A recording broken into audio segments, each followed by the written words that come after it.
요한복음 4장 11절부터 26절까지 읽어드립니다. 여자가 이르되 주여 물기를 그릇도 없고 이 우물은 깊은데 어디서 당신이 그 생수를 얻겠사옵나이까. 우리 조상 야곱이 이 우물을 우리에게 주셨고 또 여기서 자기와 자기 아들들과 짐승이 다 마셨는데 당신이 야곱보다 더 크니이까. 예수께서 대답하여 이르시되 이 물을 마시는 자마다 다시 목마르려니와 내가 주는 물을 마시는 자는 영원히 목마르지 아니하리니 내가 주는 물은 그 속에서 영생하도록 솟아나는 샘물이 되리라. 여자가 이르되 주여 그런 물을 내게 주사 목마르지도 않고 또 여기 물 기르러 오지도 않게 하옵소서. 이르시되 가서 네 남편을 불러오라. 여자가 대답하여 이르되 나는 남편이 없나이다. 예수께서 이르시되 내가 남편이 없다는 말이 옳도다. 너에게 남편 5이 있었고 지금 있는 자도 네 남편이 아니니 네 말이 참되도다. 여자가 이르되 주여 내가 보니 선지자로소이다. 우리 조상들은 이 산에서 예배하였는데 당신들의 말은 예배할 곳이 예루살렘에 있다 하더이다. 예수께서 이르시되 여자여 내 말을 믿으라. 이 산에서도 말고 예루살렘에서도 말고 너희가 아버지께 예배할 때가 이르리라. 너희는 알지 못하는 것을 예배하고 우리는 아는 것을 예배하노니 이는 구원이 유대인에게서 남이라. 아버지께 참되게 예배하는 자들은 영광과 진리로 예배할 때가 오나니 곧 이때라. 아버지께서는 자기에게 이렇게 예배하는 자들을 찾으시느니라. 하나님은 영이시니 예배하는 자가 영과 진리로 예배할지니라. 여자가 이르되 메시아 곧 그리스도라 하는 이가 오실 줄을 내가 아노니 그가 오시면 모든 것을 우리에게 알려주시리이다. 예수께서 이르시되 내게 말하는 내가 그라 하시니라. 낮 온도가 섭씨 40도를 육박하는 한낮의 뜨거운 태양 속에 제대로 쉬지 못하시고 정오 무렵까지 걸으신 예수님께서는 몹시 지치셨습니다. 사마리아의 수가라 하는 마을에는 그 옛날 야곱이 파놓은 우물이 있었습니다. 몹시 지치고 목이 마르시던 차에 마침 한 여인이 물을 길러 왔습니다. 예수님께서는 유대인이고 이 여인은 사마리아 여인이었기에 관습대로라면 말을 거는 것조차 허용되지 않았습니다. 그러나 예수님께서는 개의치 않으시고 여인에게 물 한 잔을 부탁하셨습니다.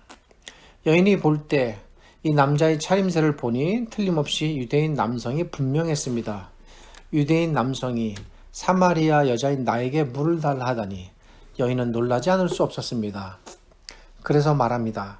어찌 당신은 유대인이면서 사마리아 사람인 나에게 물을 달라 하십니까? 예수님께서는 몹시 갈증이 나셨지만 물 마시는 일보다 더 중요한 일이 있음을 아셨습니다. 그것은 지금 물을 길러 온 이 여인을 구원하는 일입니다. 예수님께서는 어떻게 하면 이 여인에게 영생을 쉽게 설명할 수 있을까 생각하시던 차에 예수님께서는 영생을 물에 비유하여 말씀하시기로 하셨습니다. 지난주에 말씀드렸듯이 예수님께서 영생을 물에 비유하여 말씀하시는 것이 또한 구약의 가르침과도 잘 맞는 일이었습니다. 왜냐하면 하나님께서는 이미 모세 시대로부터 하나님께서 주시는 구원을 물에 비유하여 가르치셨기 때문입니다. 모세 시대에 반석에서 물을 나오게 하신 것처럼 하나님께서는 언젠가 물을 내주는 반석과 같은 그런 분이 오실 것인데 그분을 통해 자기 백성에게 마르지 않는 생수와 같은 영원한 생명을 주실 것을 이미 모세 시대에 가르치셨습니다.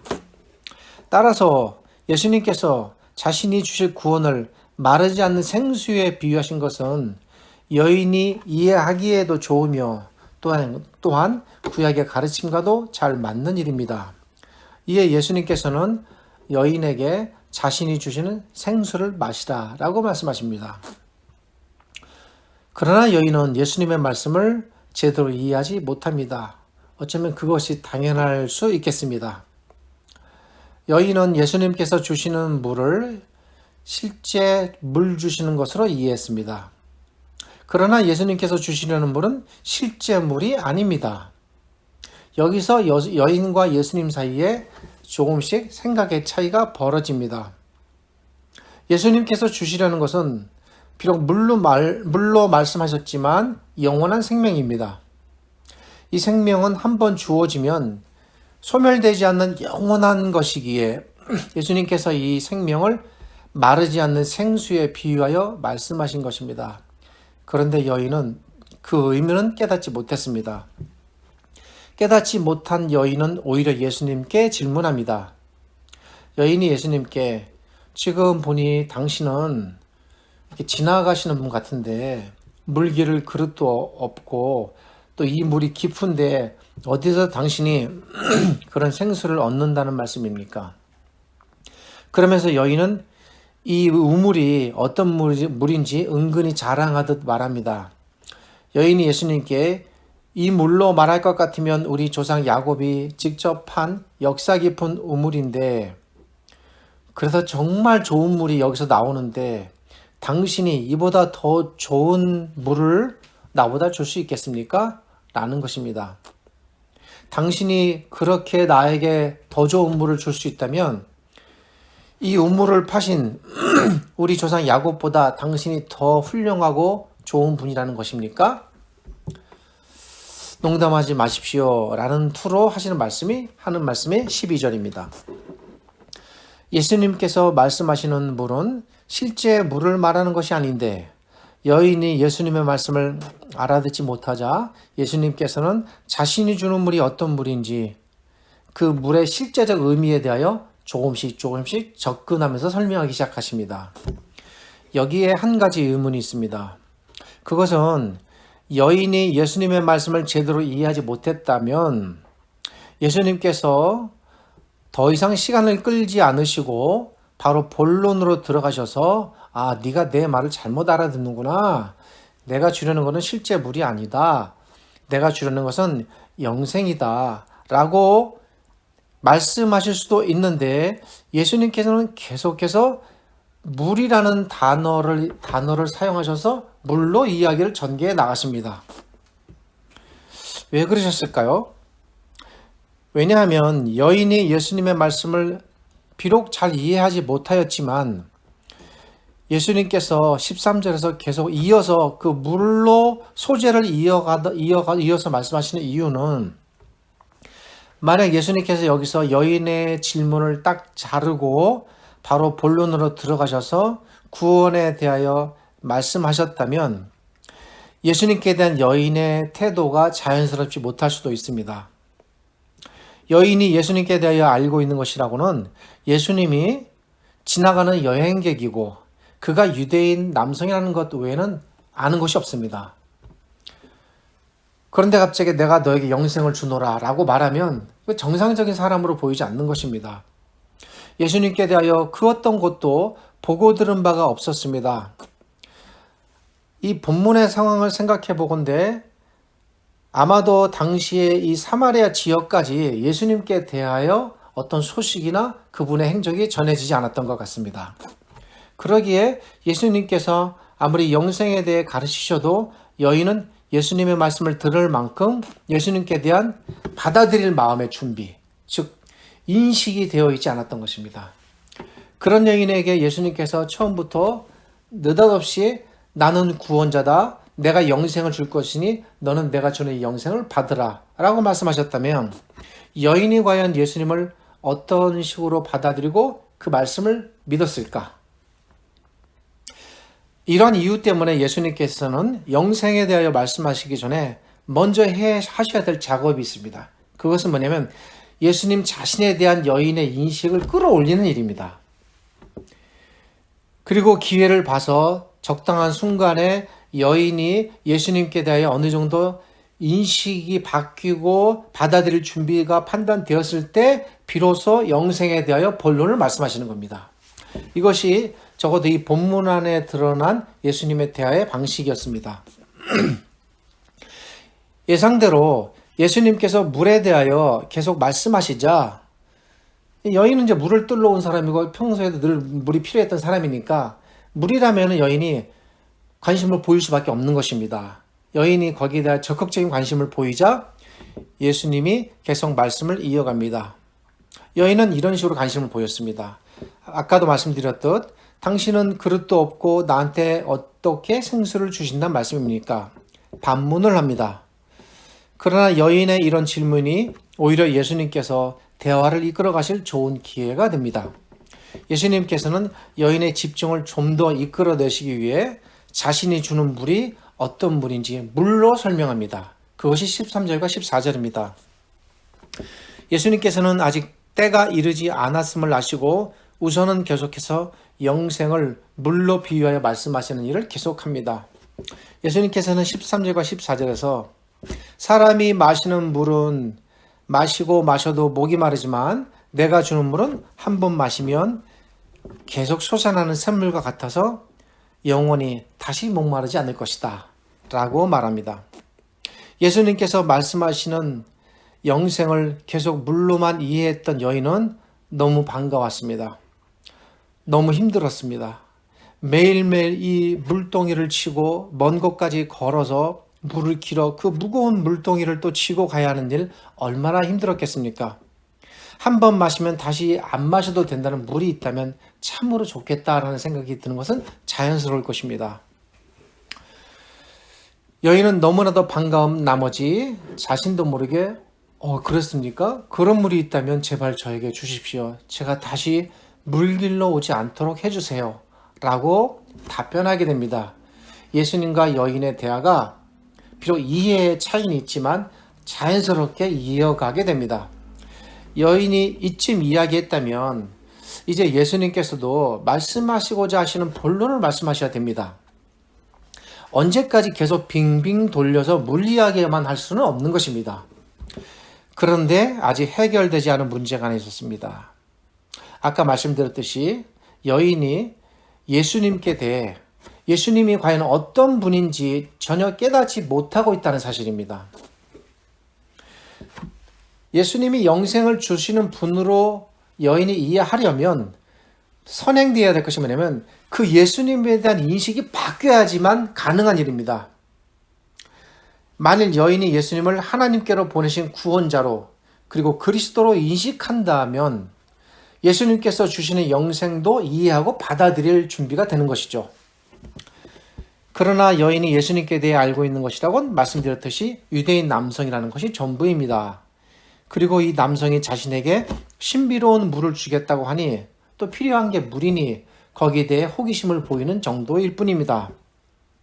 아직 예수님께 대해 아무 인식이 없는 여인에게 다짜고짜 내가 주려고 하는 물은 실제 물이 아니라 영원한 생명이다 라고 말씀하셨다면 여인이 예수님을 어찌 생각했겠습니까?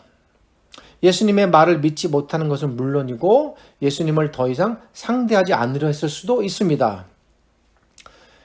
이에 예수님께서는 여인에게 필요한 것이 예수님에 대한 인식을 바꾸는 것이다 라고 판단하셨던 것입니다. 그래서 예수님께서 이 여인의 인식을 바꾸기 위하여 자기가 어떤 분임을 서서히 증명하기 시작합니다. 예수님께서는 아무도 모를 여인의 부끄러운 과거를 이미 다 알고 계셨습니다. 여인이 이미 5번이나 결혼한 적이 있었음을 꿰뚫고 아셨기에 여인에게 남편을 불러오라고 말씀하십니다. 이 말은 예수님께서 여인에게 실제로 남편을 보고 싶은 남편 데려오라 라는 말은 아니었습니다. 이 말씀은 예수님께서 내가 너의 지난날의 이 모든 과거까지도 훤히 알 만큼 네가 생각하는 단순한 유대인 남성 그 이상의 어떤 존재다라는 것을 조금씩 증명하시는 겁니다. 예수님께 대한 여인의 인식을 끌어올리시는 겁니다. 결코 예수님께서 여인의 부끄러움을 지적하거나 그의 죄를 드러낸다거나 여인을 질책하기 위하여 하시는 말씀은 아닙니다. 예수님께서 남편을 불러오라고 말씀하시자 여인은 비로소 새로운 인식이 들어오기 시작합니다. 처음에 예수님을 향하여 당신은 유대인 남자입니다 라고 말했던 여인이 예수님의 이 말씀을 듣고 당신은 하나님께서 보시는 선지자일 것입니다 라고 생각합니다. 제가 보니 당신은 선지자이십니다 라고 19절에서 답하게 됩니다. 예수님께서 여인에게 예수님께서 원하시는 대로 예수님께 대한 여인의 인식을 새롭게 하는 것이 어느 정도 조금 성공한 듯하게 보입니다. 그러나 아직도 예수님께 대한 여인의 인식은 예수님께서 주시는 영생을 받아들일 만큼 높은 수준으로 도달해 있지는 않았습니다. 왜냐하면 선지자는 그런 일을 할 수가 없었기 때문입니다. 예수님은 선지자가 아니라 세상을 구원하실 구원자이시고 이미 그 옛날 구약시대부터 하나님께서 보내주시기로 약속하신 그리스도이십니다. 여인은 예수님께 대해 이 정도의 인식이 아직 들어오지 않았습니다. 이에 예수님께서는 예수님을 선지자로 생각하는 여인의 인식을 한층 더 높이 끌어올리기 시작하십니다. 예수님께서는 자신이 하나님께서 보내신 그리스도라는 사실을 깨달을 만큼 인식이 높아지도록 여인에게 계속 말씀하시고 대화를 이끌어 나가십니다. 여인이 예수님을 선지자로 인식하게 되자 예수님께서는 그 여인의 인식을 발판으로 메시아가 오면 이루어질 일에 대하여 말씀하기 시작합니다. 이것도 독특합니다. 비록 메시아라는 단어는 예수님께서 사용하지 않으십니다. 본문을 잘 읽어보면 알겠지만 메시아와 그리스도라는 단어를 처음으로 먼저 사용한 측은 예수님이 아니라 이 여인입니다. 예수님은 전혀 그 단어를 쓰지 않으십니다. 그러면서도 메시아에 관한 일을 말씀하십니다. 이로써 예수님께서는 자신이 메시아라는 사실을 말씀하실 논리적 단계를 밟아가시는 겁니다. 이 논리의 과정을 우리가 천천히 잘 살펴봐야 됩니다. 처음에는 물에 대하여 말씀하시고 그 다음에는 여인의 남편에 대하여 말씀하시고 그 다음에는 메시아가 이루실 일에 대하여 말씀하십니다. 대화의 단계가 높아지면서 초점이 어디로 맞춰집니까? 예수님 자신에게 맞춰지는 겁니다. 그렇게 자신에게 주목하도록 예수님께서 대화를 이끌어 가시는 겁니다. 예수님께서는 여인이 예수님을 메시아, 즉 그리스도로 깨닫도록 하시기 위해 대화의 주제를 바꾸어 메시아가 이룰 일에 대하여 말씀하기를 시작하십니다. 이 내용이 21절부터 시작됩니다. 이 메시아의 일은 메시아가 와야만 이루어지게 되는 일입니다. 여러 가지가 있겠지만 특별히 그 가운데서도 예배에 관한 일입니다. 하나님께서는 구약시대부터 그리스도를 세상에 보내주실 것을 약속하셨습니다. 그리고 그 약속하신 그리스도께서 오시면 이루어질 일이 무언가도 말씀하셨습니다. 이 일에 대해서는 여인도 구약의 말씀을 통해 이미 배워서 알고 있었던 것입니다. 이런 부분에 대하여 좀 더 구체적인 설명은 다음 주에도 말씀드리겠습니다. 사마리아 사람들은 어떤 구약을 가지고 메시아에 대하여 배웠을까? 모세시대에 이미 하나님께서는 이스라엘의 모든 백성은 6월절이 되면 예루살렘으로 모여서 하나님께 함께 예배하도록 신명기에서 지시하셨습니다. 그러나 당시 사마리아 사람들은 지난주에 말씀드렸듯이 유대인들로부터 이방인 취급을 받았기 때문에 예루살렘으로 가는 이 길에 동참할 수가 없었습니다. 그들은 유대인의 예배에서 배척당했습니다. 그래서 그들은 예루살렘이 아닌 다른 곳에 사마리아 사람들이 예배드릴 수 있는 처소를 만들게 됩니다. 그곳은 나름의 의미가 있었습니다. 자기들의 조상 야곱이 하나님을 예배했던 곳 그리심산이라는 곳입니다. 그 그리심산에 이 사마리아인들은 성전을 짓고 그곳에서 6월절이 되면 예루살렘에서 모이는 유대인들과 달리 따로 예배드렸습니다. 놀랍게도 이 전통은 지금까지도 이어져 현재에도 이스라엘에서 매년 이 그리심산에서 6월절, 오순절, 초막절이 나름 관습으로 지켜지고 있다고 합니다. 그러나 사마리아인들은 언젠가 하나님께서 약속하신 그리스도께서 오시면 자신들의 이러한 아픔이 해결될 것이라고 믿었습니다. 그때에는 이렇게 우리가 이방인처럼 예배하지 않고 정말 다 함께 예배할 날이 올 것이다. 어떤 그런 소망을 하게 되는 것입니다. 이러한 사실에 대하여 여인이 배웠고 들었습니다. 이에 대한 내용이 25절에 기록되어 있습니다. 여인은 25절에서 메시아 곧 그리스도라 하는 분이 오실 줄 제가 알고 있는데 그분이 오시면 우리에게 모든 것을 알려주실 것입니다 라고 말하게 됩니다. 이 말은 여인이 자신을 포함한 사마리아 사람들은 언젠가 그리스도께서 오실 것을 기다리고 있으며 그 그리스도께서 오시면 자기들도 유대인들과 똑같이 예루살렘에서 예배하지 못했던 그런 일들이 해결되면서 이 모든 일이 그리스도를 통해서 이루어질 것이다 라고 믿었다는 것입니다. 여기서 중요한 것은 메시아와 그리스도라는 단어가 예수님의 입이 아닌 여인의 입에서 먼저 나왔다는 사실입니다. 아까도 말씀드렸습니다. 그런데 사실 이것은 예수님께서 의도하신 일입니다. 예수님께서는 결코 자신이 먼저 메시아와 그리스도라는 단어를 입에 올리지 않으십니다. 여인이 스스로 여인의 입으로부터 메시아와 그리스도라는 말이 나올 때까지 기다리시면서 이해시키면서 설득하시고 논리적으로 대화를 이끌어 나가시는 겁니다.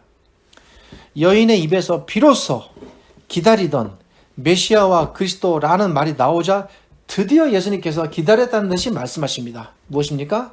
내가 바로 그니라. 이 내가 바로 그니라 이 말씀을 하시는 순간까지 예수님께서 참으신 겁니다. 예수님이 메시아이고 그리스도임을 깨달을 때까지 예수님께서 기다리시면서 철저하게 여인을 설득하시고 대화를 이끌어 나가신 것입니다. 이 내가 바로 그니라 라는 이 말 속에 이런 의미가 함의되어 있습니다.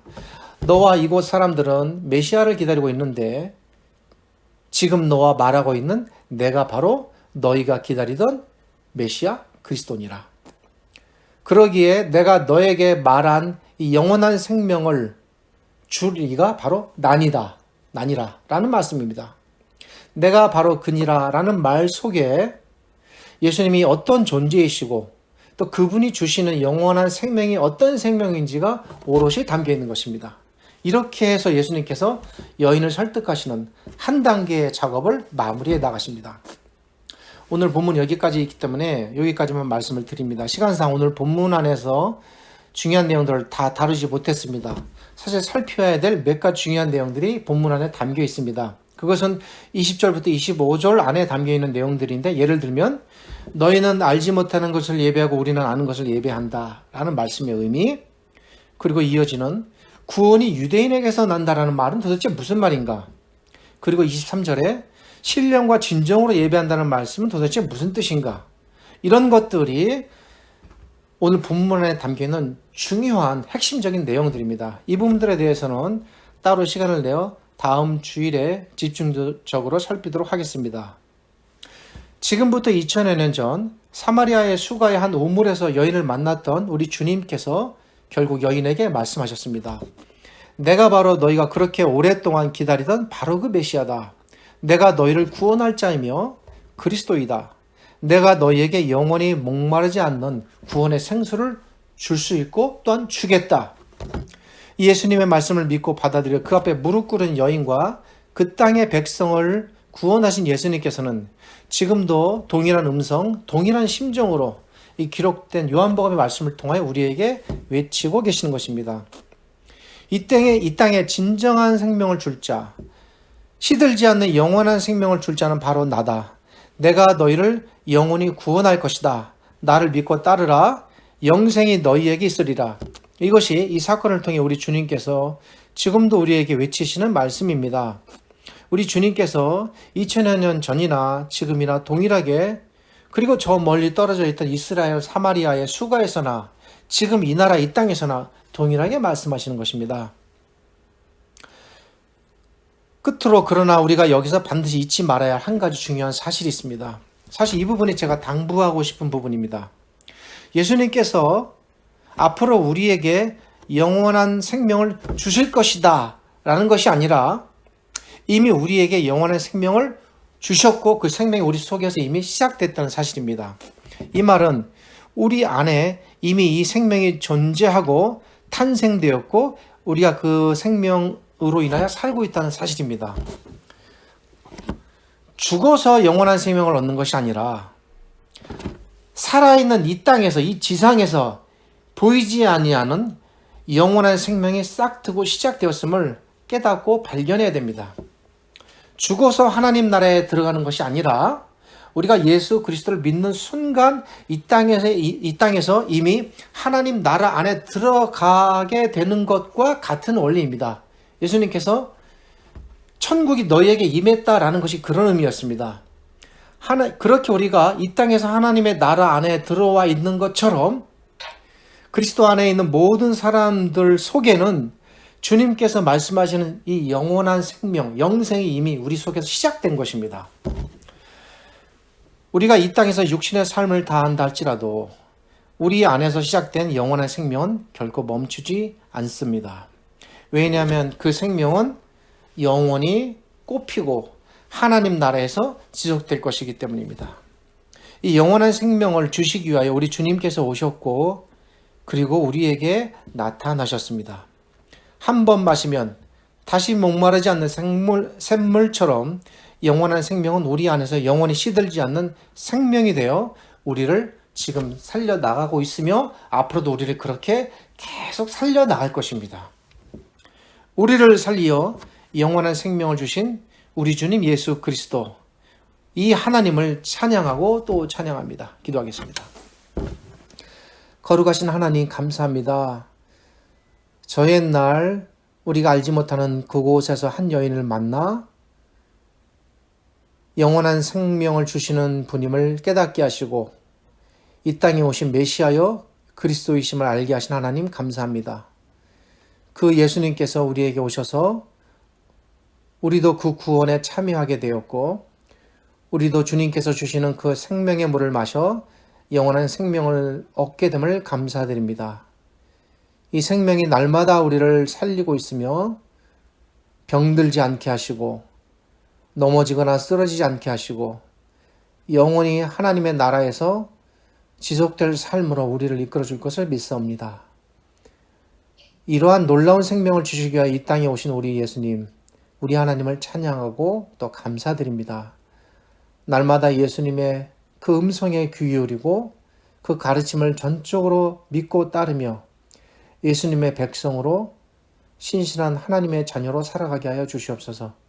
지금은 우리 주님 예수 그리스도의 은혜와 저희를 지극히 사랑하신 아버지 하나님의 크신 사랑과 오늘도 이 말씀으로 우리를 위로하시고 함께하시는 성령 하나님의 함께하심이 하나님을 예배하는 저희와 이 땅의 모든 백성들 그리고 이 말씀을 듣고 경청하는 우리 사랑하는 드림팀과 그분의 교회 성도들 그리고 이 말씀이 전파되는 곳곳마다 하나님의 거룩한 영광이 더 높아지고 그들 모두에게 하나님의 은혜가 함께 하시기를 주님의 이름으로 축원하옵나이다.